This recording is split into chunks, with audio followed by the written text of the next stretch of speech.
आप सभी साथियों को बहुत बहुत नमस्कार, बहुत बहुत स्वागत, अभिनंदन। आशा करता हूं कि आप बेहतरीन होंगे, ज़बरदस्त होंगे और अपने आने वाले प्रमोशन एग्ज़ाम की तैयारी शुरू कर रहे होंगे या एक शुरुआत किए होंगे आप लोग।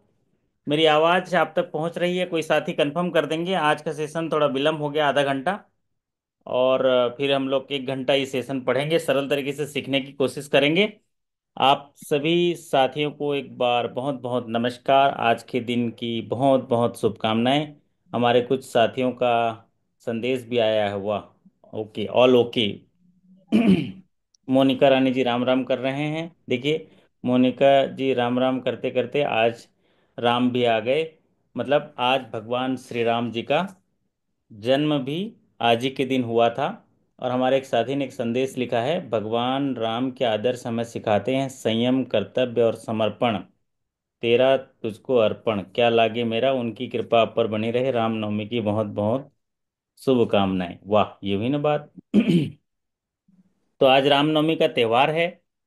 तो चैत्र मास के शुक्ल पक्ष की नवमी को मनाया जाता है, जो प्राय अप्रैल और मई के महीने में आता है। तो ये इस बार अप्रैल 8 अप्रैल 6 अप्रैल आज का दिन जो है रामनवमी के तौर पर हम लोग सब मनाए हैं। जैसा कि हमारे साथी ने लिखा है, भगवान श्री राम आदर्श के देवता हैं और मर्यादा पुरुषोत्तम राम के रूप में जाना जाता है।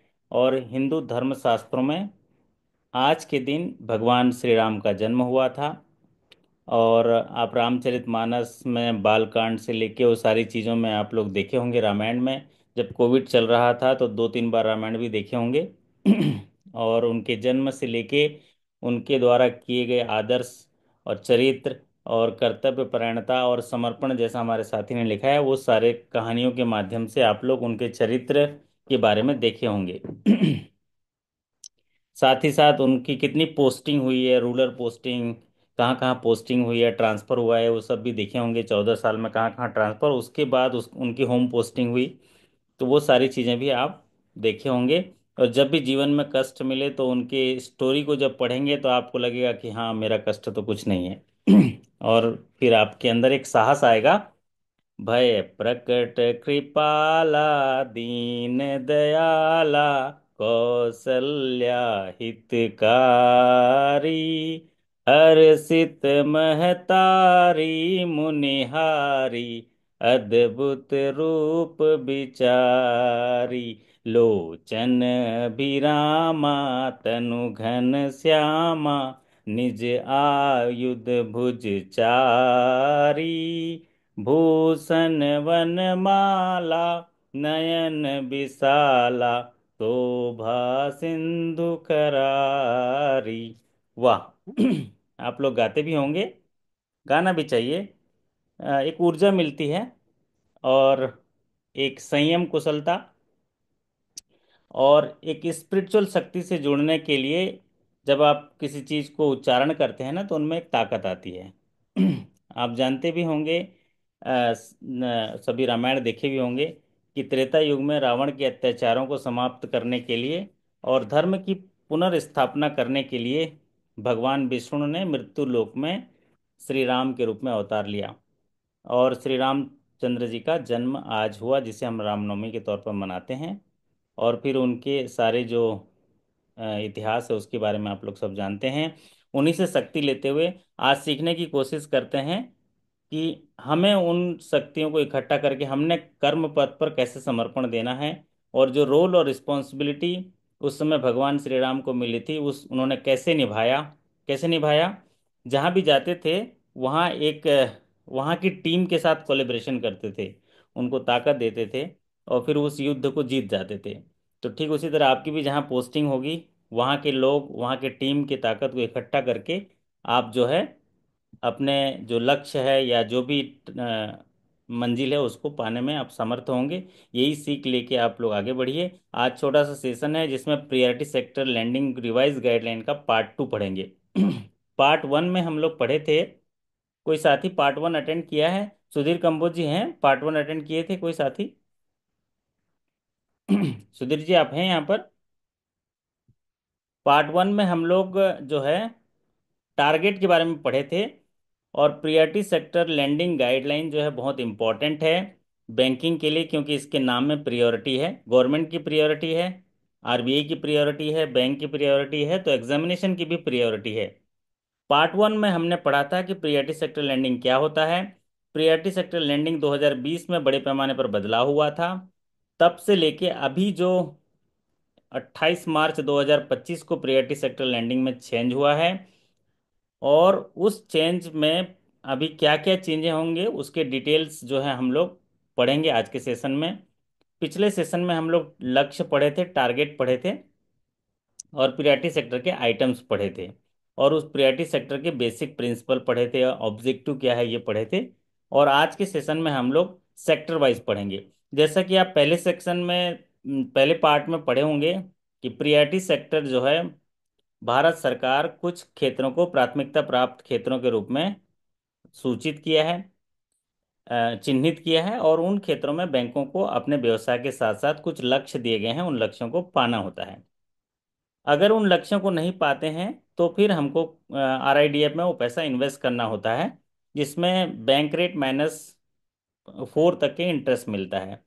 प्रियरिटी सेक्टर जो है ऐसे लोगों के लिए गाइडलाइन दिए गए हैं, ताकि जो वंचित लोग हैं या जो बैंकिंग के हित को नहीं पहुंच पा रहे हैं, उनको नहीं मिल पा रहा है, ऐसे लोगों को प्रियरिटी सेक्टर में वित्त पोषण करना है, उनको आत्मनिर्भर बनाना है और आगे बढ़ाना है, ये उद्देश्य के साथ करे थे। तो इसी कारण से 8 सेक्टर को जो है उन्होंने प्रियरिटी सेक्टर आइटम के तौर पर चिन्हित किया, जिसमें agriculture, MSME, housing loan, education loan, export credit credit social infrastructure, renewable energy और अदर प्रियरिटी सेक्टर, जिसमें वीकर सेक्शन वगैरह भी इंक्लूड होता है। तो ये सेक्टर हैं जिनको हम लोग को पढ़ना है। आज के सेशन में हम लोग एग्रीकल्चर से स्टार्ट करेंगे, फिर एक सेशन और होगा जिसमें हम वीकर सेक्शन और मिसलेनियस चीज़ों को पढ़ेंगे, क्योंकि प्रियरिटी सेक्टर एक ऐसा टॉपिक है जिसमें से 10 से 12 क्वेश्चन कवर होते हैं, और 15 क्वेश्चन भी आते हैं। आप लोग सेक्टर वाइज देखे होंगे रिकॉल क्वेश्चन में से प्रियरिटी सेक्टर कितना इंपॉर्टेंट है। तो प्रियरिटी सेक्टर गाइडलाइन आज पढ़ेंगे। वाह, आसमान में बादल छाए हुए हैं, और ये बादल उम्मीद भी देते हैं, और हौसला भी देते हैं, आशा भी देते हैं, और निराशा भी देते हैं। तो ये बादल जो हैं एक संभावनाएं होती हैं, ठीक उसी तरह से कि हम इन संभावनाओं से बारिश करके कैसे हम यहाँ पर रहने वाले लोगों के लिए खुशी ला सकते हैं, आत्मनिर्भरता ला सकते हैं, ये प्रियरिटी सेक्टर हमें सिखाता है। तो प्रियरिटी सेक्टर के लिए एलिजिबल गाइडलाइन जो है यहाँ पर हम लोग पढ़ेंगे। और प्रियरिटी सेक्टर के, जैसा कि हमने कहा, 8 सेक्टर हैं: agriculture, MSME, export credit, housing loan, education loan, social infrastructure और रिन्यूएबल एनर्जी और अदर प्रियरिटी सेक्टर। यहाँ पर जो पहला पार्ट पढ़ेंगे हम लोग, एग्रीकल्चर। एग्रीकल्चर के 3 भाग हैं: फार्म क्रेडिट, एग्रीकल्चर इंफ्रास्ट्रक्चर और एग्रीकल्चर सर्विसेज। आप लोग ज़्यादातर जैसे रूरल ब्रांचेस में काम करते हैं या आरआरबी में काम करते हैं, तो ऐसे आपको ट्रैक्टर चलाने का मौका भी मिलता होगा, क्योंकि वसूली के लिए जाते हैं।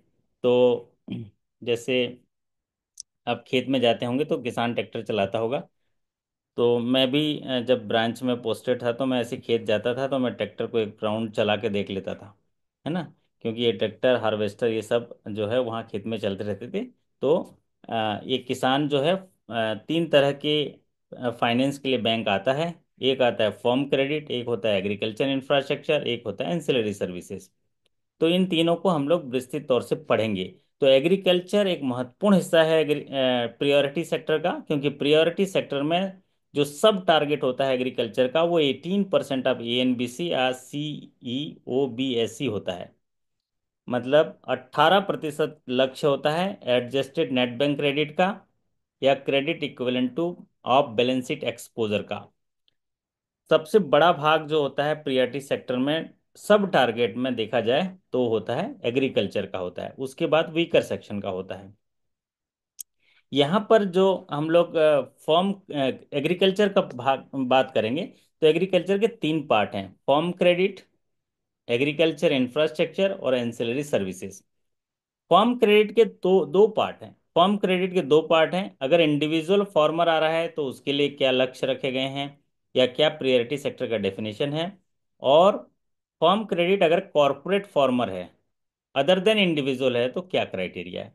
तो दो तरह के भाग है, सरल तरीके से हम समझेंगे। ट्रैक्टर में बैठ के आपको सफ़र कराऊंगा एग्रीकल्चर का। तो एग्रीकल्चर के तीन भाग हैं। आप समझिए, एग्रीकल्चर की जितनी सारी एक्टिविटी हो सकती है, उस एक्टिविटी में अगर कोई व्यक्ति लोन लेने के लिए बैंक में आता है, तो उसको हम तीन पार्ट में से ये हम लोन फाइनेंस देंगे। उसके लिए गवर्नमेंट ने प्रियोरिटी डिसाइड किया है और प्रियोरिटी सेक्टर के डेफिनेशन दिए हैं। और उस प्रियोरिटी सेक्टर के डेफिनेशन में कुछ लक्ष्य दिए गए हैं, इतने रुपए तक के ऋण प्रदान करेंगे तो प्रियोरिटी सेक्टर का हिस्सा कहलाएंगे। तो तीन तरह के लोन होंगे, तीन तरह के सेक्टर होंगे एग्रीकल्चर में, पार्ट होंगे। एक होगा फार्म क्रेडिट, एक होगा एग्रीकल्चर इंफ्रास्ट्रक्चर, एक होता है एंसिलरी सर्विसेज। अब इसको सरल तरीके से हम लोग आगे समझेंगे कि इनमें क्या है एग्रीकल्चर में। तो एग्रीकल्चर के जैसा तीन भाग मैंने बताया आपको। अब ठीक दिख रहा है? खेत ठीक दिख रहा है? आप लोग मेरी आवाज़ पहुंच रही है? कोई साथी बोल पाएगा? हाँ सुधीर जी। जी सर, आ रहे हैं। आ रही है, बढ़िया आ रही है, अच्छे तरीके से जी विजुअल्स भी दिख रहे हैं आपको? जी सर, जी सर, बहुत बढ़िया है। चलिए बढ़िया। ऐसे खेत देख के कितना अच्छा लगता है ना, ये हरियाणा तरफ का कोई खेत का फोटो होगा। ऐसे हमारे मध्य प्रदेश या ऐसी जगह में ऐसे बड़ा खेत तो कम देखने मिलता है, लेकिन ऐसे खेत भी हैं। तो एग्रीकल्चर सेक्टर में तीन पार्ट जैसा कि मैंने बताया, जहाँ पर लैंडिंग करते हैं हम लोग। एक होता है फार्म क्रेडिट, एक होता है एग्रीकल्चर इंफ्रास्ट्रक्चर, एक होता है एंसिलरी सर्विसेज। फार्म क्रेडिट का मतलब ये हुआ, फार्म क्रेडिट का, कि अगर कोई व्यक्ति खेती करने के लिए पैसा मांगने के लिए बैंक में आता है, अगर कोई भी किसान खेती करने के लिए कृषि का पैदावार करने के लिए अगर वित्त पोषण के लिए बैंक में आता है, या उससे जुड़े एलाइड एक्टिविटी के लिए पैसा मांगने के लिए बैंक आता है, तो वो क्रेडिट कहलाता है, फार्म क्रेडिट। वो क्या कहलाएगा? Farm credit. तो ऐसा पैसे की आवश्यकता जिसको लेकर बैंक में या किसान आता है, जहां पर वो सीधा फसल के पैदावार में जुड़ा हुआ है, तो उसको बोलते हैं फार्म क्रेडिट। या उससे जुड़े हुए अलाइड एक्टिविटी में कर रहा है, तो उसको बोलते हैं फार्म क्रेडिट। और दूसरा पार्ट होता है एग्रीकल्चर इंफ्रास्ट्रक्चर। एग्रीकल्चर इंफ्रास्ट्रक्चर में अगर रख रखाव के लिए, भंडारण के लिए, या एग्रीकल्चर के काम करने के लिए इंफ्रास्ट्रक्चर के लिए अगर कोई लोन लेने आता है, तो उसको बोलते हैं एग्रीकल्चर इंफ्रास्ट्रक्चर। उदाहरण के तौर पर आगे स्लाइड में हम समझेंगे तो आपको क्लियरिटी होगा। और तीसरा पार्ट है एंसिलरी एक्टिविटी। एंसिलरी एक्टिविटी मतलब ये डायरेक्ट खेती तो नहीं करते, लेकिन ये खेती से जुड़े हुए रहते हैं इनडायरेक्टली तरीके से, या उनको मदद करते हैं, तो उनको बोलते हैं एंसिलरी सर्विसेज। तो तीन तरह का है। आप लोग लोन वगैरह बांटते होंगे, आप लोग को इससे समझ में आ जाएगा कि मैं कौन सा जो है उनको लोन दे रहा हूँ। तीन पार्ट होगा। फार्म क्रेडिट, अगर किसान सीधे आता है कि मुझे किसान क्रेडिट कार्ड दीजिए, मैं खेती करूंगा, तो फार्म क्रेडिट होगा। अगर कोई बोलता है कि मैं वेयर हाउस बनाऊंगा, मैं मार्केट यार्ड बनाऊंगा, मैं अपने फसल को वहाँ रखूंगा, तो एग्रीकल्चर इंफ्रास्ट्रक्चर। और कोई बोलता है मैं जो है रसायन बनाऊंगा, केमिकल्स बनाऊंगा ताकि खेती में लगने के लिए किसानों को मदद आएगा, तो एंसिलरी सर्विसेज होगा। या खेती से पैदा हुए चीज से मैं प्रोसेसिंग करूंगा, राइस मिल का या तेल मिल का काम करूंगा, तो वो एंसिलरी एक्टिविटीज आएगा। या खेती के जो उपज को है बेचने के लिए मैं काम करना चाहूंगा, तो एंसिलरी सर्विसेज आएगा। तो आपको फंडामेंटल समझ में आ गया। सीधे खेती करने के लिए अगर कोई पैसा मांगने आता है, फार्म क्रेडिट। अगर उसके रख रखाव भंडारण के लिए आता है, तो एग्रीकल्चर इंफ्रास्ट्रक्चर। और अगर खेती से डायरेक्ट नहीं जुड़ा है लेकिन उसके पैदावार या खेती में इनडायरेक्टली मदद कर रहा है, तो एंसिलरी एक्टिविटीज। चलिए एक बाय एक देखते हैं। सबसे पहले आते हैं फॉर्म क्रेडिट। तो मैंने बताया था फॉर्म क्रेडिट में दो पार्ट है, एक इंडिविजुअल फार्मर और एक होता है नॉन इंडिविजुअल फार्मर, मतलब कॉरपोरेट फार्मर, या जो ग्रुप वाले फार्मर होंगे उनको हम लोग नॉन इंडिविजुअल कहते हैं। तो इंडिविजुअल फार्मर में कौन कौन आएंगे ये पहले देख लेते हैं। फार्म क्रेडिट का मतलब आप लोग समझ चुके हैं। अगर कोई किसान या व्यक्ति जो है खेती करने के लिए डायरेक्ट बैंक में आता है लोन लेने के लिए, तो उसको बोलते हैं फार्म क्रेडिट। तो यहाँ पर इंडिविजुअल फार्मर के लिए हम देख लेते हैं। इंडिविजुअल फार्मर के लिए प्रियोरिटी सेक्टर गाइडलाइन कहता है कि कोई किसान अगर बैंक में आता है और कितने भी रुपए की मांग करता है, अगर वो इलिजिबल है तो वो सारा पैसा प्रियोरिटी सेक्टर का हिस्सा होगा, उसके लिए कोई सीलिंग नहीं है। मान लीजिए कोई किसान आता है, मुझे 1 करोड़ का किसान क्रेडिट कार्ड दे दो, तो वो पूरा प्रियोरिटी सेक्टर में जाएगा, 10 करोड़ का प्रियोरिटी सेक्टर में जाएगा, 20 करोड़ का प्रियोरिटी, जितना जरूरत है उसको। अब 10 करोड़ मतलब कोई स्केल ऑफ फाइनेंस होगा, उस हिसाब से ही मांगने आएगा, तो वो पूरा पूरा जाएगा प्रियोरिटी सेक्टर में, उसके लिए कोई सीलिंग नहीं है। तो लोन टू इंडिविजुअल फार्मर के लिए कोई सीलिंग नहीं है। Individual farmer, SHG, JLG, proprietorship firm, अगर directly engaged in agriculture and allied activity, अगर कोई इंडिविजुअल फार्मर, यहाँ किसान की बात हो रही है, SHG, JLG and proprietorship firm directly engaged in agriculture and allied activity हैं, तो वो फर्म क्रेडिट इंडिविजुअल फार्मर में आएंगे। और ऐसे किसानों को, या एसएचजी, जेएलजी, प्रोप्राइटरशिप फर्म जो एग्रीकल्चर या अलाइड एक्टिविटी, अलाइड एक्टिविटी क्या होता है, जैसे पशुपालन हो गया, ये गोटरी हो गया, डेयरी हो गया, ये जो है पोल्ट्री हो गया, ये अलाइड एक्टिविटी, फिशरी हो गया, ये अलाइड एक्टिविटी है। अब फार्म क्रेडिट में दूसरा पार्ट आ रहा है, crop loan, including plantation and horticulture. Crop loan जो किसान क्रेडिट कार्ड, मतलब फसल पैदा करने के लिए जो वित्त की ज़रूरत होती है, फाइनेंस की ज़रूरत होती है, उसके लिए क्रॉप लोन देते हैं, तो वो भी फार्म क्रेडिट का हिस्सा होगा, और वो भी नीड बेस है, जितना भी लोन देंगे प्रियोरिटी सेक्टर का हिस्सा होगा। Medium long term loan for machinery and development, tractor खरीदने के लिए आता है, हार्वेस्टर खरीदने के लिए आता है, थ्रेसर खरीदने के लिए आता है, तो मीडियम और लॉन्ग टर्म जो लोन होंगे, वो टर्म लोन होंगे, वो भी प्रियोरिटी सेक्टर में फर्म क्रेडिट का हिस्सा होगा। प्री और पोस्ट हार्वेस्टिंग एक्टिविटी, जिसमें स्प्रेइंग, ग्रेडिंग, ट्रांसपोर्टिंग, ये सारा एक्टिविटी के लिए भी लोन लेने आता है, तो वो फर्म क्रेडिट का हिस्सा होगा। Loan to distress farmer in डेप्ट टू नॉन इंस्टीट्यूशनल लेंडर, जो मनी लेंडर होते हैं, मनी लेंडर से अगर कोई किसान पैसा लिया है और उसके जो लोन को चुकाने के लिए हम पैसा दे देते हैं डिस्ट्रेस फार्मर को, तो वो भी फर्म क्रेडिट का हिस्सा होगा।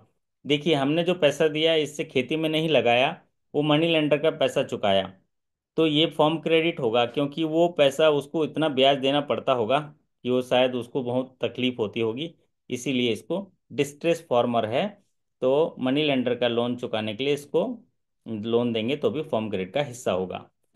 फर्म क्रेडिट में इंडिविजुअल फार्मर के लिए, जैसा कि मैंने बताया, किसान क्रेडिट कार्ड अगर लोन दे रहे हैं तो फर्म क्रेडिट का हिस्सा होगा। स्मॉल एंड मार्जिनल फार्मर अगर लैंड खरीदना चाहता है और उसके लिए लोन मांग रहा है, तो भी वो फर्म क्रेडिट का हिस्सा होगा। स्मॉल एंड मार्जिनल फार्मर को आखिरी में फिर से डिटेल समझेंगे, अभी स्मॉल एंड मार्जिनल फार्मर को सिर्फ सिर्फ समझ के चलिए, कि अगर small and marginal farmer loan लेने आता है क्रॉप के लिए, तो वो तो फर्म क्रेडिट का हिस्सा होगा ही होगा, लेकिन अगर वो जमीन खरीदने के लिए बैंक के पास आता है, तो वो भी फर्म क्रेडिट का हिस्सा होगा।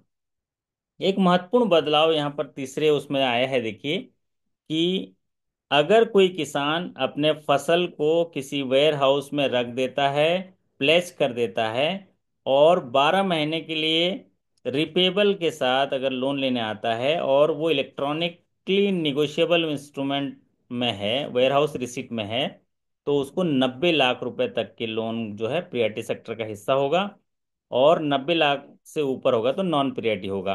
तो यहाँ पर एक बड़ा बदलाव है, आप लोग डायरी में लिखना चाहेंगे तो लिख लीजिए। अभी तक के जितने सेशंस में जितनी स्लाइड पढ़ाए हूँ आज के, उसमें से एक इम्पॉर्टेंट यही है, ये लाइन, कि loan against pledge of produce kept on warehouse 90 lakhs rupees repayable within 12 months is categorized as a priority sector lending guide, priority sector lending in farm credit in agriculture sector।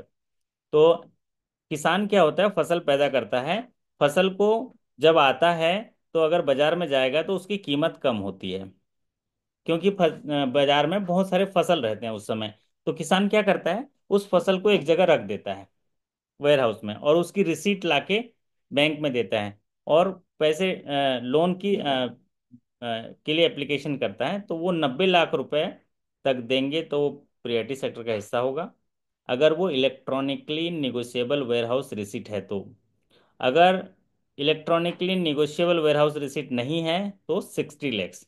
तो ये क्या था, पहले criteria था 75 लाख, जिसे बढ़ाकर 90 लाख कर दिया इलेक्ट्रॉनिकली निगोशिएबल वेयरहाउस रिसिट का। और जो नॉन निगोशिएबल था पहले 50 लाख था, जिसे बढ़ाकर 60 लाख कर दिया। तो दोनों चीजें आपको याद रखनी पड़ेगी। एक चेंजेस ये आया है कि वेयर हाउस रिसिट के अगेंस्ट अगर कोई लोन लेने आता है, ये क्या होता है, फसल पैदा हुआ, जाके वेयर हाउस में रख दिया सुरक्षित, रिसिट हमारे पास ला दिया, प्लेज हो गया, और वो 12 महीने के लिए पैसा मांग रहा है, तो 90 लाख रुपए तक दे देंगे हम लोग। और फिर क्या होगा, 12 महीने के बाद अगला फसल आ जाएगा, इसीलिए इसका पीरियड जो है 12 महीना रखा जाता है। हाँ सुधीर जी, आप हो आज सेशन में, सुधीर आए हैं। इसमें 12 महीने का इसलिए रखा जाता है क्योंकि 12 महीने के बाद तो फिर फसल आ जाएगी। तो 12 महीने तक के आप इसको रख लो, बेच देना, फिर उसके बाद दूसरी फसल रखी जाएंगी। तो यहाँ 90 लाख है। अगला है solar pump installation and solarization of grid pumps and solar power plants on barren fallow still farm land. ये भी जो है फॉर्म क्रेडिट का हिस्सा होगा। सोलर पावर प्लांट भी होगा बंजर जमीन पर, ऐसी जमीन पर जहां पर आप कोई खेती नहीं कर पा रहे हैं, अगर सोलर पावर प्लांट लगा रहे हैं तो सोलर पंप इंस्टॉलेशन कर रहे हैं, जिससे कि आप बिजली पैदा कर सकते हैं, ग्रिड को दे सकते हैं, साथ ही साथ अपने एग्रीकल्चर लैंड में पानी के लिए उसका इस्तेमाल कर सकते हैं पंप का, तो भी फॉर्म क्रेडिट का हिस्सा होगा। फॉर्म क्रेडिट अब आता है कॉरपोरेट फार्मर। अभी तक के हमने जो पढ़ा है वो है इंडिविजुअल फार्मर, और इंडिविजुअल फार्मर के लिए कोई सीलिंग नहीं है, वो उनको जितनी ज़रूरत है नीड बेस, उनको पूरा पूरा प्रियोरिटी सेक्टर होगा। केवल एक ही है, अगर वो वेयर हाउस में रखते हैं अपने माल को, अपने फसल को, तो वहां पर 90 लाख की लिमिट है। Electronically negotiable warehouse receipt है तो 90 लाख, नॉन निगोशिएबल रिसीट है तो 60 लैक्स। अब आते हैं कॉरपोरेट फार्मर्स। कॉरपोरेट फार्मर्स के लिए एक सीलिंग है। अगर इंडिविजुअल फार्मर है तो कोई सीलिंग नहीं है। कॉरपोरेट फार्मर किसे कहेंगे, जो फार्मर प्रोड्यूसर ऑर्गेनाइजेशन है, फार्मर प्रोड्यूसर कंपनीज हैं, पार्टनरशिप फॉर्म है, कोऑप जो कोऑपरेटिव आपके सोसाइटीज़ हैं, तो ये जो हैं आपको 4 करोड़ तक की लिमिट है। अगर 4 करोड़ तक की ये एग्रीकल्चर लोन खेती करने के लिए मांगने आते हैं तो प्रियोरिटी सेक्टर का हिस्सा होगा। 4 करोड़ से ऊपर है तो ये प्रियोरिटी सेक्टर में नहीं होगा। तो ये फॉर्म क्रेडिट है, कॉरपोरेट फार्मर है, ये भी खेती करने के लिए आपके पास लोन लेने आ रहे हैं, लेकिन इनके लिए लिमिट 4 करोड़ है। अगर इंडिविजुअल फार्मर आता है उनके लिए कोई लिमिट नहीं है। तो ये एक बदलाव हुआ है, पहले ये 2 करोड़ था जिसे बढ़ाकर 4 करोड़ कर दिया। तो आप लोग इस चीज को लिख लीजिए कि loan to corporate farmer 4 crore, पहले ये 2 करोड़ था। अब इसमें crop loan including plantation horticulture है, मीडियम टर्म लोन है, लेकिन ये कॉरपोरेट फार्मर को प्री पोस्ट हार्वेस्टिंग एक्टिविटी है, ये कॉरपोरेट फार्मर को 4 करोड़, इंडिविजुअल फार्मर का कोई लिमिट नहीं है। अब आते हैं कॉरपोरेट फार्मर। कॉरपोरेट फार्मर अगर वेयर हाउस रिसीट, मतलब अपने सामान को वेयर हाउस में रखता है, और वेयर हाउस के जो रिसीट है electronically negotiable warehouse receipt है, तो उसकी भी लिमिट 4 करोड़ है, जो 12 महीने के अंदर रिपेबल होता है। अगला महत्वपूर्ण बदलाव हुआ है loan to farmer producer organisation या farmer producer companies with assured marketing. क्या होता है, किसानों का संगठन होता है, बहुत सारे किसान संगठित होकर फार्मर प्रोड्यूसर ऑर्गेनाइजेशन बना लेते हैं, और फार्मर प्रोड्यूसर ऑर्गेनाइजेशन में वो किसान जो है मेंबर बन जाते हैं। तो फार्मर प्रोड्यूसर ऑर्गेनाइजेशन क्या करता है, अपने किसानों के फसल को खरीद लेता है और फिर उसको मार्केटिंग करता है। तो ऐसा एफपीओ या एफपीसी अगर बैंक में आता है और लोन मांगता है, तो उसकी जो अपना उस जो लिमिट है वो 10 करोड़ का है। पहले ये 5 करोड़ था जिसे बढ़ाकर 10 करोड़ कर दिया। तो ये कॉरपोरेट फार्मर्स के लिए, अगर फार्मर प्रोड्यूसर ऑर्गेनाइजेशन है तो 10 करोड़ का है, और वो मार्केट जो भी किसान है उनका फसल को खरीद लेता है, उसकी लिमिट 10 करोड़ है। तो ये दो बदलाव हुए हैं यहाँ पर कॉरपोरेट फार्मर में। उनकी लिमिट पहले 2 करोड़ थी, अब बढ़ाकर 4 करोड़ कर दिया गया। और फार्मर प्रोड्यूसर ऑर्गेनाइजेशन एपीसी में लिमिट 5 करोड़ थी या सोसाइटीज़ में, तो अब इसे बढ़ाकर 10 करोड़ कर दिया गया है। और दोनों को दुगना कर दिया गया है। अर्बन कोऑपरेटिव बैंक जो है वो कोऑपरेटिव फार्मर्स को लैंड नहीं करेंगे। अर्बन कोऑपरेटिव बैंक, क्योंकि ये पैक्स पे काम करते हैं, तो इसीलिए उनको ऑलरेडी वो वहाँ से लोन लिए रहते हैं उनके सोसाइटीज़ के माध्यम से, इसीलिए बोला गया है। तो यहाँ पर आप दो महत्वपूर्ण चीज़ें जान पाए कि इंडिविजुअल फार्मर है तो जितना भी लोन लेने आएगा, अगर उसके ज़मीन है तो जो भी एलिजिबिलिटी है पूरा पूरा प्रियरिटी सेक्टर का हिस्सा होगा। और negotiable instrument warehouse receipt के पास आता है इंडिविजुअल फार्मर, तो 90 लाख रुपए तक वो प्रियरिटी सेक्टर होगा।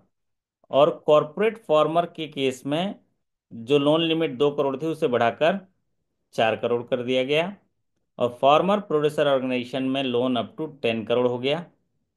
और अपने जो मेंबर्स का जो प्रोड्यूस है उसको परचेस करने के लिए भी 10 करोड़ हो गया। तो ये बदलाव अभी जो है रिसेंटली जो आपके 1 अप्रैल 2025 से लागू हो गया है।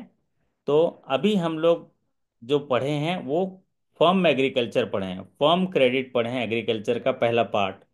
फर्म क्रेडिट के दो पार्ट हैं, एक पार्ट है इंडिविजुअल फार्मर, एक पार्ट है कॉरपोरेट फार्मर। इंडिविजुअल फार्मर के लिए नीड बेस है, जितना ज़रूरत है सारा प्रियरिटी सेक्टर में होगा। केवल केवल अगर वेयर हाउस में वो अपना फसल रखता है और लोन लेने आता है तो उसकी लिमिट 90 लाख मैक्सिमम है। अगर इलेक्ट्रॉनिकली निगोशिएबल वेयर हाउस है तो, नॉन निगोशिएबल है तो 60 लैक्स। और कॉरपोरेट फार्मर अगर फर्म क्रेडिट करने आता है तो उसकी लिमिट 4 करोड़ है, और एफपीओ अगर आते हैं तो 10 करोड़ है। अब सेकेंड पार्ट आते हैं एग्रीकल्चर इंफ्रास्ट्रक्चर। एग्रीकल्चर इंफ्रास्ट्रक्चर का जो उद्देश्य है कि एग्रीकल्चर में जो फसल पैदा होता है या एग्रीकल्चर में जो एक्टिविटी होते हैं उनको अगर संरचना दिया जाए, एक आधारभूत रोबोस्ट सिस्टम जो इंफ्रास्ट्रक्चर का दिया जाए, तो उनमें बढ़िया ग्रोथ होगा, सस्टेनेबल ग्रोथ होगा। इसीलिए एग्रीकल्चर में आधारभूत संरचना को मजबूत करने के लिए अगर कोई लोन लेने आता है तो उसकी लिमिट रखी गई है 100 करोड़ पर बारोवर from the entire banking system. तो ये पहले भी 100 करोड़ था, अभी भी लिमिट 100 करोड़ है। हालांकि ये सबसे ज़्यादा पूछा जाने वाला सवाल रहा 2024-25 में, ये 100 करोड़ वाला। नेशनलाइज बैंकों में भी और आरआरबी में भी सबसे ज़्यादा पूछा जाने वाला सवाल था कि एग्रीकल्चर इंफ्रास्ट्रक्चर में प्रियरिटी सेक्टर लैंडिंग गाइडलाइन के हिसाब से मैक्सिमम सैंक्शन लिमिट कितना है। तो 100 करोड़ पर बारोवर। हमारे सभी साथियों ने इसको सही किया, कई साथियों ने गलती से 10 करोड़ कभी कभी लगा दिया होगा, लेकिन 100 करोड़ पर बारोवर ये है। एग्रीकल्चर जो इंफ्रास्ट्रक्चर में, जैसे कि मैंने बताया कि पहला वाला फॉर्म क्रेडिट जो है सीधे खेती करने जा रहा है, पैसा मांगने आ रहा है, फॉर्म क्रेडिट। अगर इंफ्रास्ट्रक्चर डेवलपमेंट करना चाह रहा है और लोन लेने आ रहा है तो इंफ्रास्ट्रक्चर जैसे कि storage facility, construction of warehouse, market yard, godown, silos बनाना चाहता है, मार्केट यार्ड बनाना चाहता है, cold storage, cold chain system बनाना चाहता है, तो इसके लिए अगर कोई लोन मांगने आता है तो उसको एग्रीकल्चर इंफ्रास्ट्रक्चर कैटेगरी में लोन दिया जाएगा, और उसकी लिमिट होती है 100 करोड़ पर बारोवर। सॉइल कंजर्वेशन या वाटर सेट डेवलपमेंट के लिए लोन मांगने आता है, जैसे कि लैंड डेवलपमेंट करना चाहता है, वाटर सेट मैनेजमेंट करना चाहता है, वाटर हार्वेस्टिंग स्ट्रक्चर बनाना चाहता है, इरोजन कंट्रोल मेजर बनाता है। तो ये मान लीजिए कोई लैंड खराब हो रहा है वहां पर, उसको कंट्रोल करने के लिए कोई इंफ्रास्ट्रक्चर डेवलप कराना चाहता है, तो ये सारे कैटेगरी जो हैं ये इंफ्रास्ट्रक्चर में आएंगे। और एलिजिबल लोन कैटेगरी जो हैं,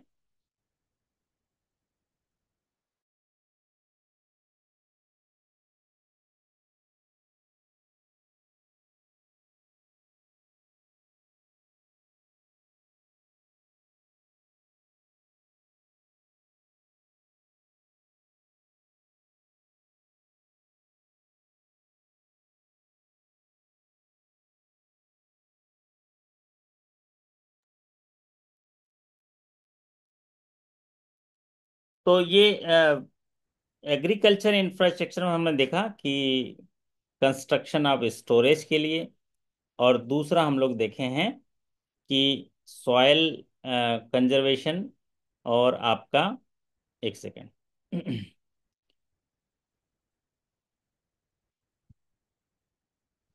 हाँ, soil conservation and watershed development. और तीसरा पार्ट होता है प्लांट टिश्यू कल्चर एग्रीबायोटिक्स।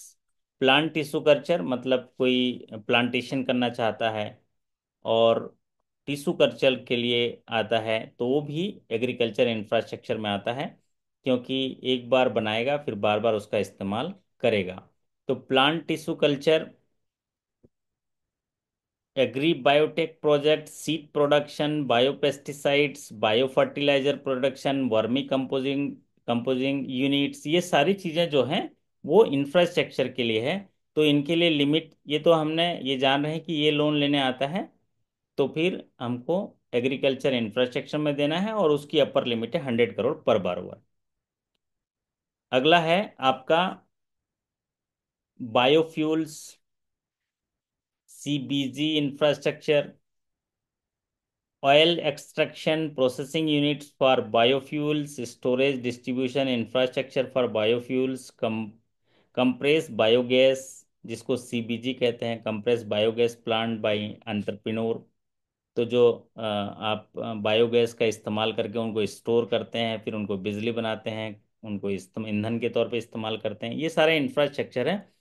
तो इंफ्रास्ट्रक्चर के आप तीन पार्ट देख पाए हैं, एक तो स्टोरेज वाला, दूसरा आपका जो सॉइल कंजर्वेशन और वाटर सेट डेवलपमेंट, और तीसरा जो है बायोफ्यूल्स या पेस्टिसाइड्स और सीड प्रोडक्शन। ये तीन चीज़ों में आप जो हैं अगर लोन करते हैं तो इसका इम्पोर्टेंट चीज़ें एग्रीकल्चर इंफ्रास्ट्रक्चर में केवल केवल कोई बात याद नहीं रखेंगे चलेगा, लेकिन एक बात याद रखना होगा आपको, एग्रीगेट क्रेडिट 100 करोड़ पर बारोवर है।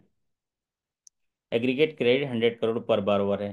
फॉर्म क्रेडिट में क्या है, इंडिविजुअल फार्मर के लिए कोई मैक्सिमम लिमिट नहीं है, केवल केवल वेयर हाउस रिसीट के लिए है 90 लाख।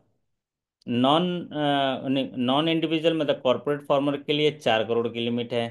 एफपीओ वगैरह के लिए, फार्मर प्रोड्यूसर ऑर्गेनाइजेशन के लिए 10 करोड़ है। एग्रीकल्चर इंफ्रास्ट्रक्चर में एग्रीगेट क्रेडिट जो है 100 करोड़ पर बारोवर है। इंफ्रास्ट्रक्चर का मतलब हो गया आपका मार्केट यार्ड बनाने के लिए, स्टोरेज के लिए, सॉइल कंजर्वेशन के लिए, वाटर सेट डेवलपमेंट के लिए, और सीड प्रोडक्शन के लिए, पेस्टिसाइड्स के लिए, बायोफ्यूल्स के लिए, ये सारी चीज़ों की एक्टिविटी के लिए अगर कोई 100 करोड़ पर बारोवर की लिमिट है तो वो प्रियरिटी सेक्टर का हिस्सा होगा। तो एग्रीकल्चर इंफ्रास्ट्रक्चर में जो फोकस होता है वो होता है technology driven value added agriculture, storage promote करने के लिए, processing, clean energy initiative in agriculture sector, इसको फोकस मिले, इसके लिए हम लोग वित्त पोषण प्रदान करते हैं। इसके लिए सरकार ने एक प्रायोरिटी रखा है 100 करोड़ पर बारोवर। अब आता है एंसिलरी सर्विसेज। तो एग्रीकल्चर के तीन पार्ट हैं, पहला फॉर्म क्रेडिट, दूसरा एग्रीकल्चर इंफ्रास्ट्रक्चर, और तीसरा है एंसिलरी सर्विसेज। आप एकदम सरल तरीके से समझ गए होंगे कि जो से सीधे खेती किसानी में लगा हुआ है उसको फॉर्म क्रेडिट बोलते हैं, या एलाइड एक्टिविटी में लगा है तो फॉर्म क्रेडिट बोलते हैं। अगर स्टोरेज, जो मृदा संरक्षण और वाटर सेट डेवलपमेंट या बायोपेस्टिसाइड्स इसमें लगा हुआ है तो उसको इंफ्रास्ट्रक्चर बोलेंगे। और इसके अलावा प्रोसेसिंग्स में अगर कोई लगा हुआ है तो उनको एंसिलरी सर्विसेज कहेंगे। या agree clinic, agri business centre में काम कर रहा है तो एंसिलरी सर्विसेज कहेंगे। मान लीजिए एक व्यक्ति एग्री क्लिनिक सेंटर चला रहा है और वो क्या है, बीज बना रहा है, ऐसा बीज ना वो मतलब हाइब्रिड बना रहा है जिससे कि फसल पैदावार ज़्यादा होगा, किसानों को ज़्यादा लाभ मिलेगा। तो वो डायरेक्ट खेती नहीं कर रहा है लेकिन बीज का निर्माण कर रहा है, फिर किसानों को देगा, तो इसलिए वो एंसिलरी सर्विसेज में आता है। उसके लिए लैब लगेगा उसको, है ना, अनुसंधान करेगा, इसलिए उसको पैसे की जरूरत पड़ेगी, इसीलिए वो बैंक आता है और उसको हम लोन देते हैं, एंसिलरी सर्विसेज कहते हैं। खाद बनाता है, बीज बनाता है, कुछ कुछ नया चीज़ें बनाएगा जिससे किसानों को लाभ होगा, संयंत्र बनाएगा ताकि किसानों का काम आसान होगा, अगर उसके लिए पैसे की ज़रूरत पड़ेगी तो वो हम लोग क्या करते हैं, एंसिलरी सर्विसेज में देते हैं। तो ancillary services classified under priority sector lending, which covers loans, export credit, food and agro processing, NABARD related deposits. तो ये सारे एंसिलरी सर्विसेज में आते हैं। एंसिलरी सर्विसेज में और यहाँ पर देखिए क्या क्या हम लोग लोन दे सकते हैं। एक स्टार्टअप की शुरुआत की, हालांकि पिछले समय से ये 50 करोड़ ही है, अभी भी 50 करोड़ है। Loan up to ₹50 crore to startup in agriculture and allied activity. अगर एग्रीकल्चर और एलाइड एक्टिविटी में स्टार्टअप करते हैं तो 50 करोड़ तक के लोन इसकी लिमिट है। तो इसीलिए जहां भी स्टार्टअप की बात आए तो आप 50 करोड़ में टिक लगा दीजिएगा। और एंसिलरी सर्विसेज में अगर फूड एंड एग्रो प्रोसेसिंग है तो 100 करोड़ पर बारोवर। तो एंसिलरी सर्विसेज का भी जो प्रियरिटी सेक्टर के लिए जो मैक्सिमम फाइनेंस का क्राइटेरिया है वो है 100 करोड़ पर बारोवर। जो एग्रीकल्चर इंफ्रास्ट्रक्चर में था 100 करोड़ पर बारोवर, वही जो टारगेट है एंसिलरी सर्विसेज के लिए। Loan to food loans to food and agro processing, इसमें राइस मिल्स आते हैं, ऑयल मिल्स आते हैं, ये सारे फूड प्रोसेसिंग है। तो फूड प्रोसेसिंग मतलब समझिए एक आलू पैदा हुआ, आलू 2 रुपए का एक आलू है, उसको एक कोई व्यापारी खरीद के ले जाता है और आलू से चिप्स बना देता है और उसी किसान को 70 रुपए में बेच देता है एक आलू को। क्योंकि एक आलू से क्या है, चिप्स के 4 डब्बे बन जाते हैं। तो 20-20 रुपए के चार 80 रुपए हो गया है ना। तो उसमें थोड़ा डिस्काउंट दे दिया। तो ये प्रोसेसिंग किया उसने। तो प्रोसेसिंग के लिए क्या जरूरत होती है, प्लांट मशीनरी जरूरत पड़ेगी, है ना, रॉ मटेरियल जरूरत पड़ेगी। इसीलिए उनको जो लिमिट है 100 करोड़ पर बोरोवर। तो हम लोग पढ़ रहे हैं एग्रीकल्चर एंसिलरीज, जिसमें लिमिट है 100 करोड़ पर borrower. Export credit to agriculture, अगर एग्रीकल्चर सेक्टर में कोई एक्सपोर्ट क्रेडिट दे रहे हैं तो वो एंसिलरी सर्विसेज में आएगा। क्यों? क्योंकि इसमें जो एग्रीकल्चर के प्रोड्यूस बन रहे हैं वो विदेश जाएंगे, pre shipment post shipment export credit होगा। और इसमें जो ऑफ बैलेंस शीट एक्सपोजर हैं वो एक्सक्लूड होंगे। ऑफ बैलेंस शीट एक्सपोजर इसलिए एक्सक्लूड होंगे क्योंकि इसमें हमने पैसा नहीं दिया, वायदा दिया, बैंक गारंटी या लेटर ऑफ क्रेडिट दिया। लेकिन जहां पैसा दे दिया वो एंसिलरी सर्विसेज में आएगा। एग्रीकल्चर के पैसा नहीं दिया तो वो नहीं आएगा। पैसा नहीं दिया मतलब अगर मान लीजिए लेटर ऑफ क्रेडिट दिए हैं तो वो आप उसको एग्रीकल्चर के एंसिलरी सर्विसेज में नहीं जोड़ सकते। अगर आपने पेमेंट किया है या लोन जो है आपने डिसबर्स किया है तो वो जुड़ेगा। कुछ और एक्टिविटी हैं जो अदर एलिजिबल सेक्टर में है, जैसे कि कोई नाबार्ड में हम लोग डिपॉजिट रख रहे हैं, अगर हम प्रियरिटी सेक्टर का टारगेट पूरा नहीं कर पाए, आरआईडीएफ में पैसा रखे, rural infrastructure development fund manage by NABARD, तो वो पैसा भी एंसिलरी सर्विसेज में आएगा।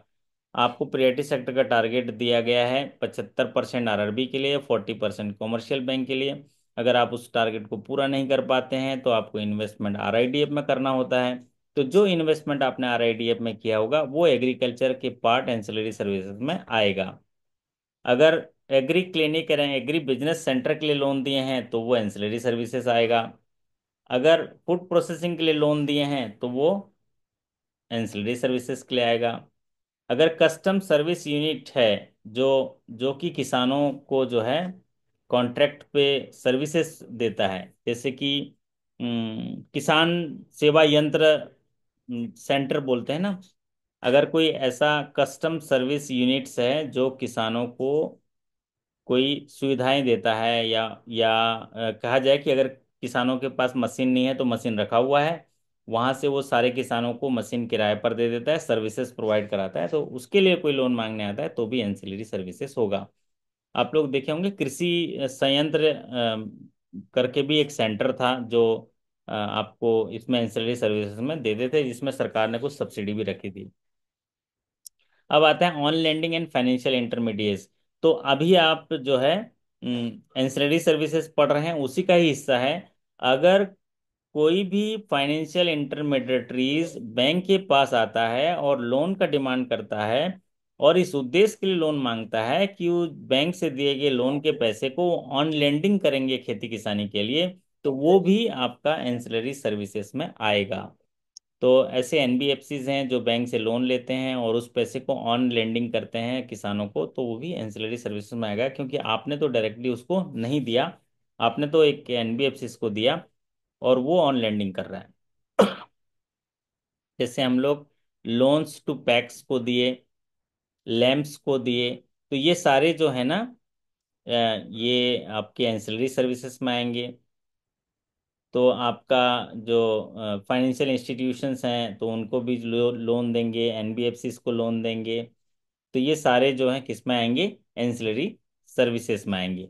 फूड प्रोसेसिंग, जैसा कि मैं बताया आपको, फूड प्रोसेसिंग में 100 करोड़ पर बारोवर इसकी लिमिट है। फूड प्रोसेसिंग में सॉर्टिंग, ग्रेडिंग, पैकेजिंग, जो फ्रूट्स एंड वेजिटेबल्स के जो पैक आते हैं ना, सारी चीज़ें, ये जो सॉर्टिंग, ग्रेडिंग, पैकेजिंग होती है ना, distribution of fruits and vegetable, ये फूड प्रोसेसिंग में आता है। Cold chain infrastructure, refrigerated transport, storage, अगर कोई सब्जी भाजी है और ऐसे रेफ्रिजरेटेड ट्रांसपोर्ट में आ रहा है, स्टोरेज में आ रहा है, तो उसके लिए कोई लोन मांगने आता है तो वो एग्रीकल्चर एंसिलरी सर्विसेज में आएगा। Minimal processing, peeling, blanching, vacuum packaging, ये सारी चीज़ें जो हैं फूड प्रोसेसिंग का हिस्सा है।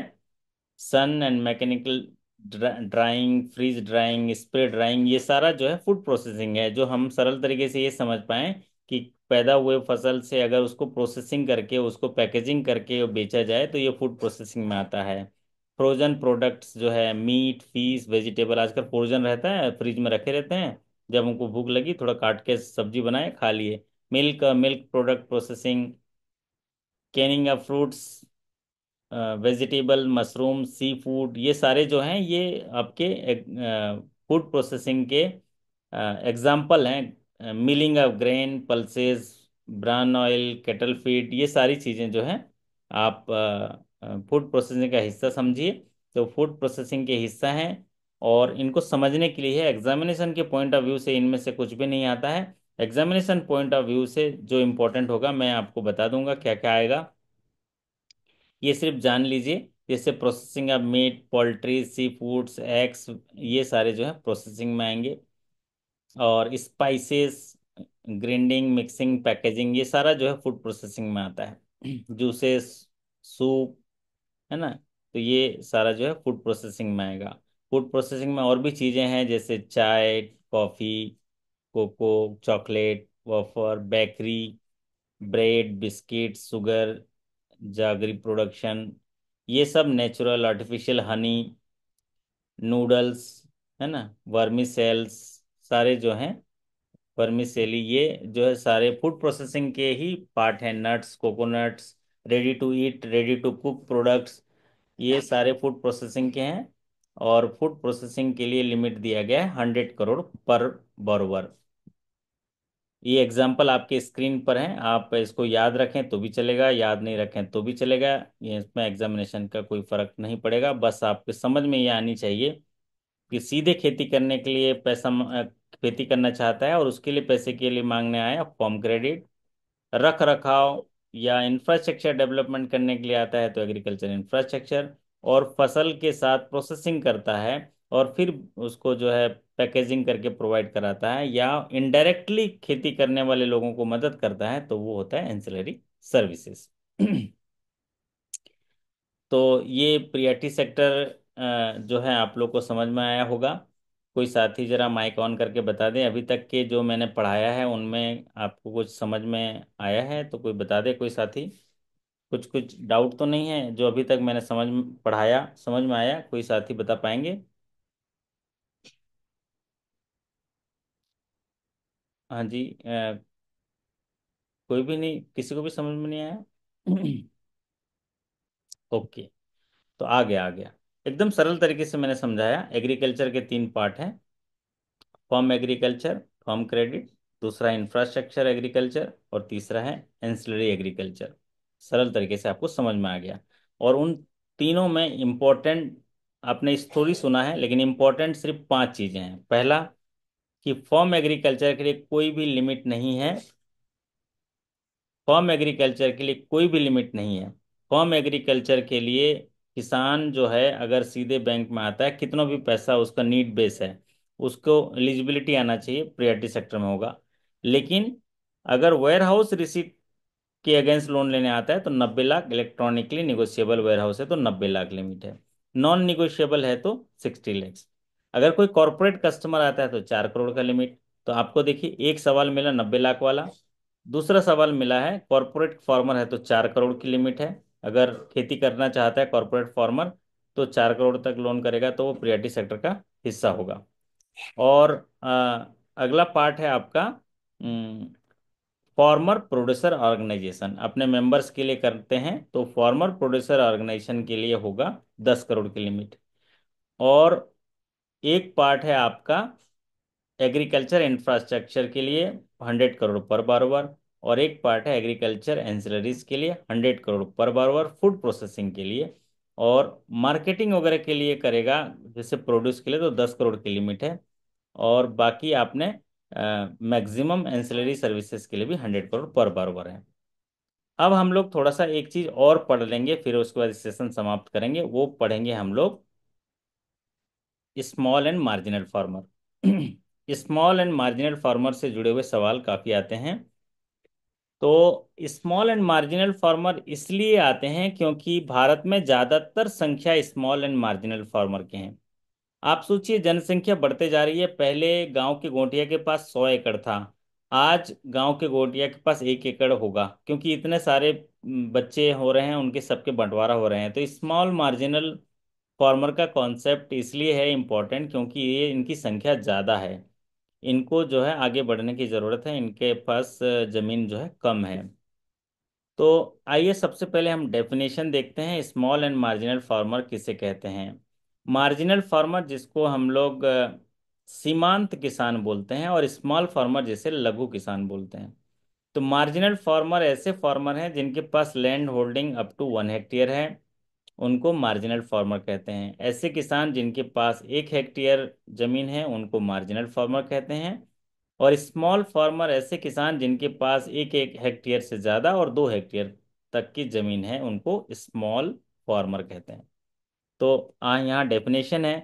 सबसे ज़्यादा सवाल तो इसी डेफिनेशन का ही सवाल पूछता है।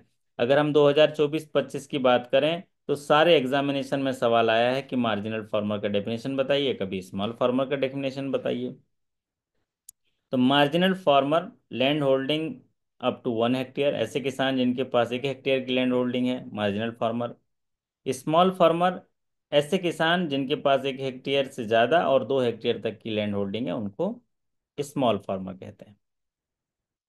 या लैंडलेस एग्रीकल्चर लेबरर, जो लेबर होते हैं उनके पास जमीन नहीं है, किसी का किसी के दूसरे के खेत में उसको काम कर रहे हैं। टेनेंट फार्मर हैं, ओरल लीजेज हैं, मौखिक तौर से बोल दिया कि आप इस पर कमाओ। शेयर क्रॉपर्स हैं, ये भी जो है स्मॉल एंड मार्जिनल फार्मर के कैटेगरी में आते हैं क्योंकि इनके पास जमीन नहीं है।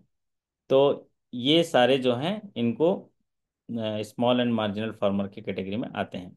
अब स्मॉल एंड मार्जिनल फार्मर में इसमें कुछ चीज़ें यहाँ पर इम्पोर्टेंट दी गई हैं। अगर एसएचजी और जेएलजी को लोन देते हैं स्मॉल एंड मार्जिनल फार्मर जो डायरेक्टली एग्री और एलाइड एक्टिविटी में इन्वॉल्व हैं, तो वो स्मॉल एंड मार्जिनल फार्मर के कैटेगरी में आता है। इंडिविजुअल के केस में 2.50 लैक्स इंडिविजुअल अगर वो एलाइड एक्टिविटी में लेता है तो मैक्सिमम एक सीलिंग दिया है जिसे आपको याद रखना है कि स्मॉल एंड मार्जिनल फार्मर है तो उसको 2,50,000 तक के अलाइड एक्टिविटी के लिए इंडिविजुअल को लोन देंगे। ये क्राइटेरिया है जो आपको याद करना होगा। पहले इसकी लिमिट 1 लाख थी जिसे बढ़ाकर 2.5 लाख कर दी गई है। स्मॉल एंड मार्जिनल फार्मर को एक 50,000 की लिमिट थी, उसे बढ़ाकर 1 लाख किया गया था। अब वो लिमिट जो है अलाइड एक्टिविटी के लिए वो 2.50 लैक्स कर दिया गया है। Loan up to ₹2.5 lakhs to individual solely in allied activity.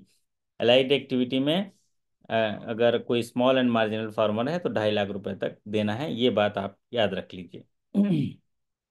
कोई लैंड होल्डिंग क्राइटेरिया नहीं है एसएचजी और जेएलजी के लिए। और उनके लिए लोन की लिमिट जो है इंडिविजुअल के केस में 2.5 लाख एलाइड एक्टिविटी के लिए। पहले 50,000 किया था, फिर 1 लाख, फिर 2 लाख, अभी 2.5 लाख कर दिया गया उसको। और कुछ क्राइटेरिया देखते हैं जो फार्मर प्रोड्यूसर ऑर्गेनाइजेशन या फार्मर प्रोड्यूसर कंपनीज या कोऑपरेटिव्स के लिए है। अगर loan to farmer producer organisation, farmer producer company, cooperative directly engage in agriculture है, इनमें ये कहा गया है कि अगर इनमें 75% मेंबर जो हैं स्मॉल एंड मार्जिनल फार्मर हैं तो ये इसमें वो भी लोन उनको जो है मिल पाएगा, तो वो स्मॉल एंड मार्जिनल मान लीजिए कोई एफपीओ लोन लेने आ रहा है, उसमें 100 मेंबर हैं लेकिन 75 member small and marginal farmer हैं, तो उनको जो लोन देंगे वो स्मॉल एंड मार्जिनल फार्मर में ट्रीट किया जाएगा, ऐसी बात कही गई है। अर्बन कोऑपरेटिव बैंक अलाउ नहीं है, ये मैंने पहले ही बताया था और अभी भी आप लोग देखे होंगे।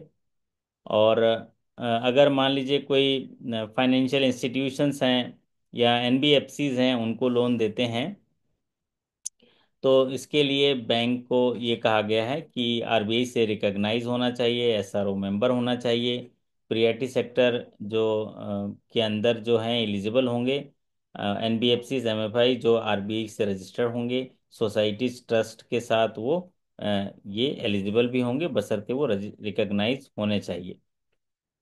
और ये आपके स्मॉल एंड मार्जिनल फार्मर में हालांकि सबसे ज़्यादा जो है उसके क्या पूछता है, उसका डेफिनेशन पूछता है। तो आज आशा करता हूँ, वैसे प्रियरिटी सेक्टर बड़ा टॉपिक है। हमारे एक साथी का चैट भी आ रहा है कि सर 2-3 बार पढ़ना पड़ेगा। यस, 2-3 बार पढ़ना पड़ेगा, है ना। और बार बार पढ़ना पड़ेगा तभी जाके समझ में आता है, लेकिन एक बार अगर समझ में आ गया तो फिर कभी नहीं पढ़ना पड़ेगा।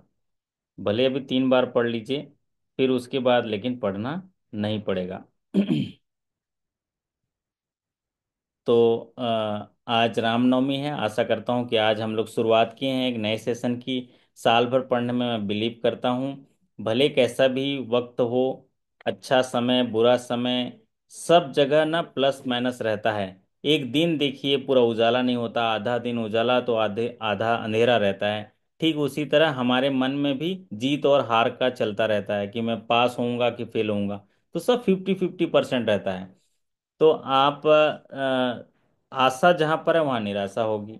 तो आपको ना इस समभाव को मेंटेन करके आपको फोकस बढ़ाना है, जिधर फोकस बढ़ाएंगे उधर मिलेगा। जैसे यहाँ पर लिखा हुआ है, देखो, मन वह वन है जहाँ दानव और देव दोनों निवास करते हैं। मन में देखिए कभी विचार खराब आता है कभी अच्छा आता है, वो ऐसा वन है जहाँ पर दोनों निवास करते हैं। तो वो एक्शन कहाँ होता है, जिधर फोकस ज्यादा चला जाता है वो एक्शन होता है। तो आप अपने माइंड प्रोग्रामिंग का फायदा उठाइए, अपनी सकारात्मक ऊर्जा को ध्यान केंद्रित करिए और फिर आपको सफलता जरूर मिलेगी। और आज मर्यादा पुरुषोत्तम भगवान श्री राम जी के जन्मोत्सव श्री राम नवमी, जिसे हम लोग धूमधाम से मना रहे हैं, इस अवसर पर भगवान श्री राम का आशीर्वाद आपको मिले, आपका जीवन सुखमय हो। और इसी के साथ अगर कोई साथी जो हैं कुछ कमेंट करना चाहेंगे तो बिल्कुल आपका स्वागत है। आज का सेशन कैसा लगा, आप लोग थोड़ा छोटा छोटा कमेंट कर दीजिए, या कुछ पूछना है कुछ बताना है तो बोल सकते हैं माइक ऑन करके। पद्मजा नाथ जी बताइए, आपका आज का सेशन कैसा लगा आपको?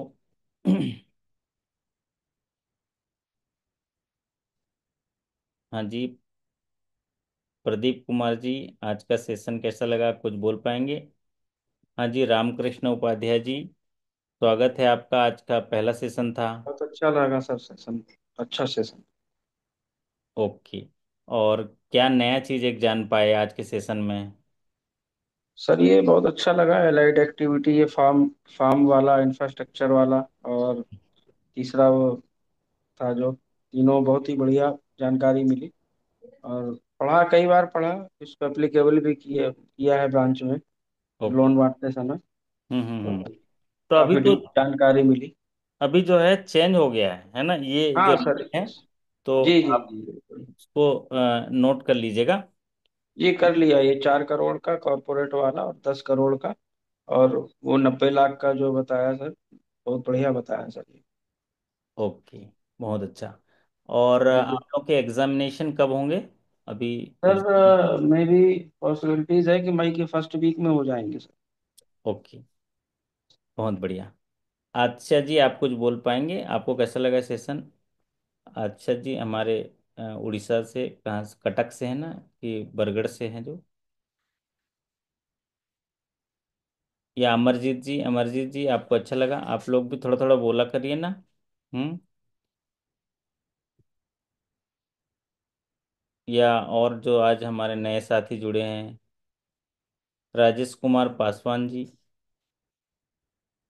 जी सर, प्रणाम। प्रणाम जी, अच्छा लगा? बहुत अच्छा लगा सर। अच्छा, और आज आप ही ज़्यादा मैसेज कर रहे थे राजेश जी, या तो कोई तो मैसेज कर रहा था कि लिंक भेजो करके, मैं आ रहा था तो मैं सोचा कहीं ट्रांसफर हो गया इसीलिए आप लेते हैं। ट्रांसफ़र हो गया। अच्छा हाँ, अभी तो सेटलमेंट का चल रहा है सर। ट्रांसफ़र 15 तो तक चल रहा रिपोर्टिंग है, है ना। सीजन है ट्रांसफ़र का। हम्म। हम्म।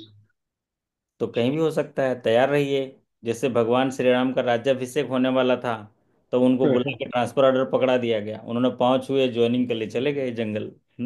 वैसे ही चले जाइए, कल ऑर्डर मिलेगा, नमस्ते करिए जो ऑर्डर देगा उसको, और चले जाइए नई जगह। वहां पर टीम बनाइए, भगवान श्री राम ने जैसी टीम बनाई थी, बजरंग बली, सबको इकट्ठा किया, दोस्ती करी, मित्रता किया। हाँ, और अपने मर्यादा का पालन किया, कर्तव्य पर लेके गए। अंकिता रानी जी लिख रही हैं, बहुत अच्छा रहा सर, बहुत ही सरल तरीके से आपने समझाया, रामनवमी की शुभकामनाएं। बहुत बढ़िया अंकिता जी। कौन सा बैंक है आपका अंकिता जी? पद्मजा जी बोले 27 तारीख को एग्जाम है। और अच्छा, क्या बोल रहे हैं, sorry I can sir, not. हाँ जी अंकिता जी। मैं अंकिता सर, केनरा बैंक से सर। अच्छा लगा आपको, सेशन अच्छा लगा? सर मैंने आज मतलब आप पहली बार आपका सेशन सुना सर, बहुत ही अच्छा लगा मुझे।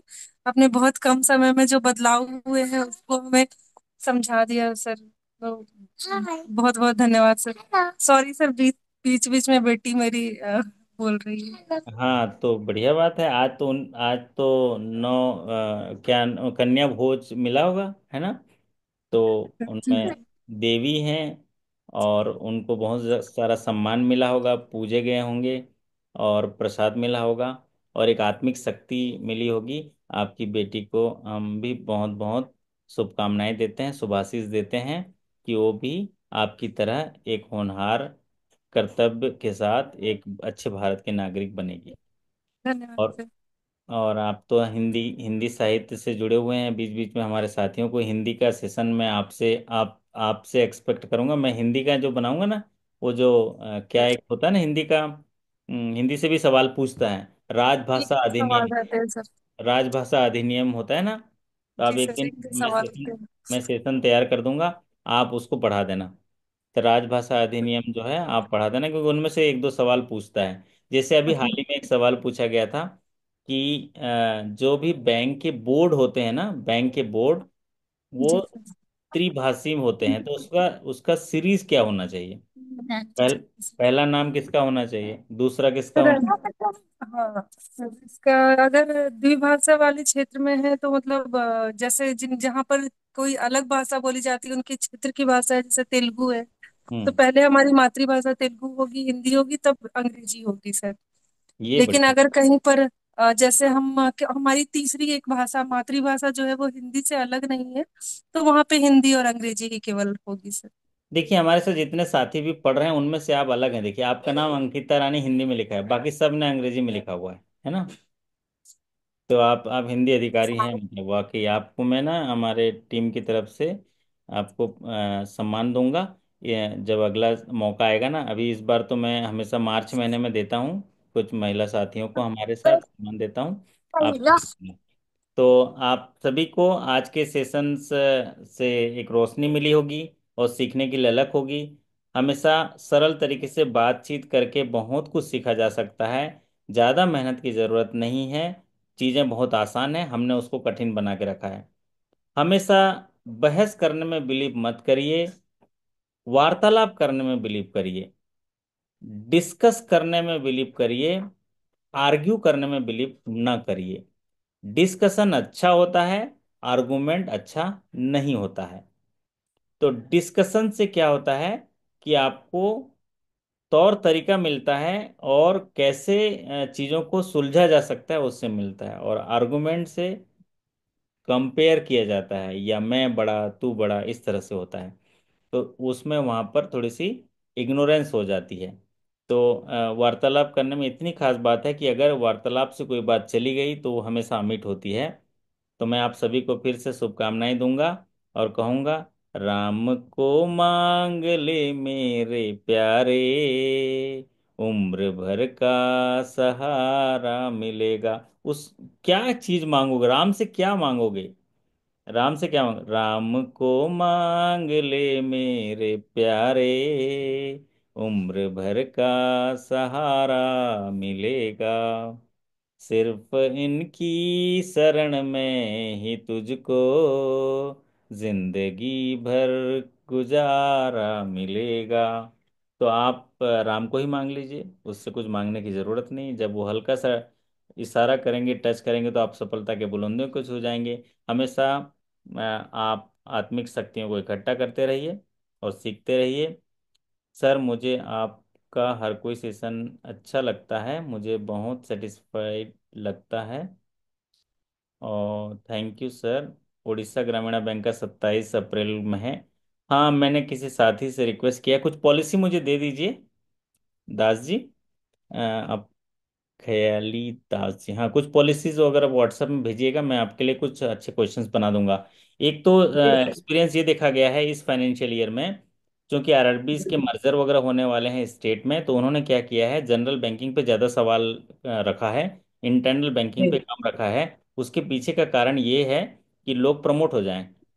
फिर भी हम इंटरनल आप, और उड़ीसा ग्रामीण बैंक का भी एक ट्रेंड मैं देखा हूँ कि 70% जनरल बैंकिंग आता है और 30% इंटरनल बैंकिंग, और कई बार तो 10% इंटरनल बैंकिंग आता है। जी जी अच्छे पॉलिसी जी मुझे दे सर। दीजिएगा। जी अ, सर। जैसे कि credit policy, credit monitoring policy, recovery policy, और आपके कुछ एचआर पॉलिसी, और कस्टमर ग्रीवेंसेस। जो पॉलिसी अभी मैं बता रहा हूँ वो सभी बैंकों के लिए है, अभी अभी ट्रेंडिंग है इस बार का 25-26 का। क्रेडिट जी policy, credit monitoring policy, recovery policy, आपका ओटीएस पॉलिसी, फिर उसके बाद sexual harassment policy, social media policy, whistle blower policy, HR policy, और staff welfare policy, customer grievances redressal mechanism policy, और फिर उसके बाद आएगा आपका ऑडिट एंड इंस्पेक्शन पॉलिसी। इतने पॉलिसी जो है ट्रेंडिंग है। तो ये जी रिकॉर्डिंग सेशंस में आप जब देखेंगे तो नोट कर लीजिएगा, और उसका पॉलिसी भी जी दीजिएगा। आप जी अवश्य सफल होंगे, 100% सफल होंगे। और मैं तो बोलता हूँ कि साथ में पढ़ते रहिएगा, आपके अंदर एक ज्योति जगेगी। हमेशा जी हमारे हमारे अंदर ना एक ज्योति जलनी चाहिए। आप कह लीजिए, आप देखे होंगे ना, आप तो जगन्नाथ भगवान को मानते होंगे थोड़ा बहुत। जी जी जी। तो एक दिया जलता रहता है घर में, तो कैसे लगता है बताओ, तो आप खुद सोचो। बहुत बहुत अच्छा लगता है सर। जैसे बैंक से आप आते होंगे साढ़े मन सात को शांति मिलता है। हम्म तो एक दिया जलता रहता है, तो हमें क्या लगता है कि हमारा घर सिक्योर है, हमारे घर में रोशनी है, हमारे घर में खुशियां हैं, हमारे घर में सब चीज़ अच्छा हो रहा है, हमारे घर में ना बहुत सब अच्छा है, मतलब सब लोग सुरक्षित रहेंगे, ऐसा फील आता है। आप खुद देखना, दिया जला के देखना। तो वो जी ठीक उसी तरह हमारे अंदर भी एक दिया जलना चाहिए, सकारात्मकता का, ज्ञान का, और अच्छे अच्छे विचारों का। तो आप देखिएगा, आपके पास जब भी कोई गुजरेगा, या जब भी आप खुद महसूस करेंगे, तो आप लगेगा मैं हर हर घड़ी सफल हूँ ऐसे लगेगा। आप यकीन करते हैं मेरी बातों का? जी आप जी जी सर। आपको मेरी हिंदी समझ में आती है? जी सर, बिल्कुल आती है। और उड़िया थी कही करी बताओ, तो उड़िया थी कहता कह गुटी किसी कही करी बताओ। हम्म सर ଆପଣଙ୍କ ଭାଷା ମତେ ଭଲରେ ବୁଝି ଆସେ। ये ही, ବୁଝିପାରେ सर। तुम्हें तो बढ़िया शुद्ध उड़िया कहूछ, हमें संबलपुरी उड़िया जानते हो हमें। जी सर। आपकी मैडम जो है, आप उड़ीसा से है मतलब, ये जो पढ़ा पाता हूँ ना आपकी मैडम की वजह से है। जी जी जी जी, कहाँ से हैं? उड़ीसा, बरगढ़, संबलपुर, बरगढ़ से है। अच्छा अच्छा अच्छा अच्छा। तो जी पूरा सर। उड़िया में जानता हूँ मैं, है ना। आप और खास करके इसीलिए, मतलब जय जगन्नाथ है, मतलब कोविड से पहले तो हर साल जाते थे, अभी काफी दिन से नहीं जा पाए हैं, आएंगे। चलिए आप, आइए सर, जरूर भुवनेश्वर भी आइए सर। हाँ, कभी आइए, घर में भी भुवनेश्वर, आइए। भुवनेश्वर जरूर आएंगे। फिर भुवनेश्वर जी के सर। बाद जगन्नाथ भगवान के पास आएंगे, है ना। जी जी जी सर। चलिए, तो आप सभी के अच्छे कार्य निष्पादन, बेहतर स्वास्थ्य, शानदार सफलता की कामना करते हैं। और फिर मुलाकात करेंगे कल से रोज 1-1 घंटा, और फिर नए नए टॉपिक पे चर्चा करेंगे। बहुत सारे चेंजेस हुए हैं इस बार, उस सभी चेंजेस को सरल तरीके से पढ़ेंगे। सीखते रहिए, मुस्कुराते रहिए, और खुशियों की भांति जगमगाते रहिए, और अपना वादा निभाते रहिए। बहुत बहुत धन्यवाद, नमस्कार। एसएसजीबी का भी जल्दी होने वाला है, उसके बहुत सारे पॉलिसी पढ़ा चुके हैं एसएसजीबी का। फिर भी और इम्पोर्टेंट चीज़ें मैं निकाल रहा हूँ, आने वाले दिनों में आपको देखने मिलेगा। Thank you so much, good night, शुभ रात्रि, जय जगन्नाथ। जय जगन्नाथ।